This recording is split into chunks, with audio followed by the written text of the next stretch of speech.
There's dopamine where? Dude, this sucks. Are you suffering from the newly sober blues?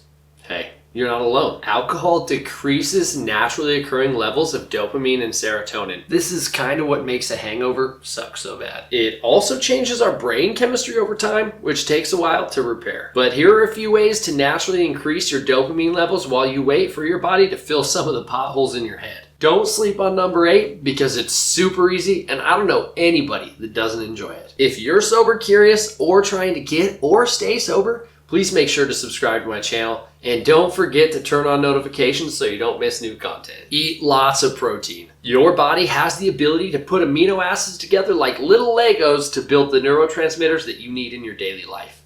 Dopamine is no different. Making sure that you regularly eat foods rich in tyrosine and phenylalanine like fish, dairy, eggs, soy products, chicken, turkey, and legumes helps to ensure that your body has the right building blocks sitting around. Get enough sleep. I'm not going to get all Bill Nye the Science Guy here, but sleep is pretty important. Ideally, we have an abundant supply of dopamine in the morning that begins to fall off towards the evening so that we can fall asleep. However, a lack of sleep reduces dopamine receptor availability, leaving us moody, exhausted, and lacking motivation. So get that 7 to 9 hours that your body craves every night and make sure that you're practicing good sleep hygiene, which is a topic for another day. Exercise. This is my favorite mood booster because it's inexpensive or even free. And it's a heck of a lot cheaper than booze. Studies have shown that as little as 10 minutes of aerobic exercise can improve our moods. Granted, there's more at play here than just dopamine, but let's be honest here. Who couldn't use a little exercise when they're just getting sober? Improved mood and increased lifespan? I'll take it. Meditation. Now, without getting all woo-woo here, there's a growing body of evidence that supports the positive role meditation can play in your life, even going as far as lowering your cholesterol. There's some pretty clear research that suggests that dopamine production was increased by over 50% after 1 hour of meditation. Now, I can hear you screaming about not having an hour already.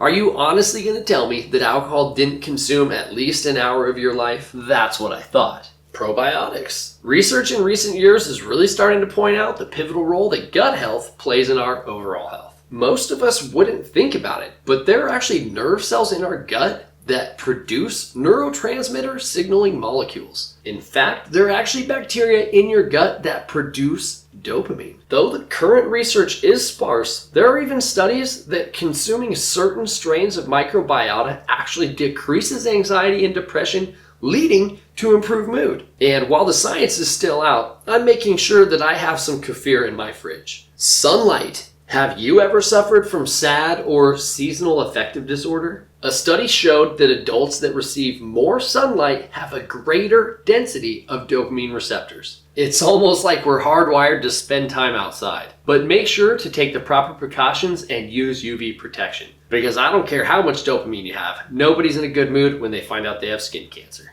Cut out the fats, specifically the saturated variety, which can be found in butter, coconut oil, animal fats, and full-fat dairy. Animal studies have found that diets high in saturated fat disrupted dopamine signaling in the brain. Though the exact mechanism as to why these fats impact our motivation system is not totally understood, it's still best to think twice before you reach for a fistful of French fries. What?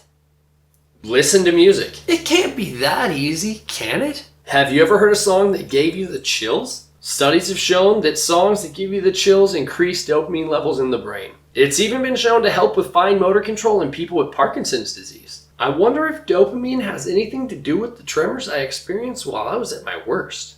Are you thinking about starting a sober journey of your own? Then make sure to check out my video on my experiences with alcohol, as well as a few tips to help you get started at the beginning of your sobriety adventure.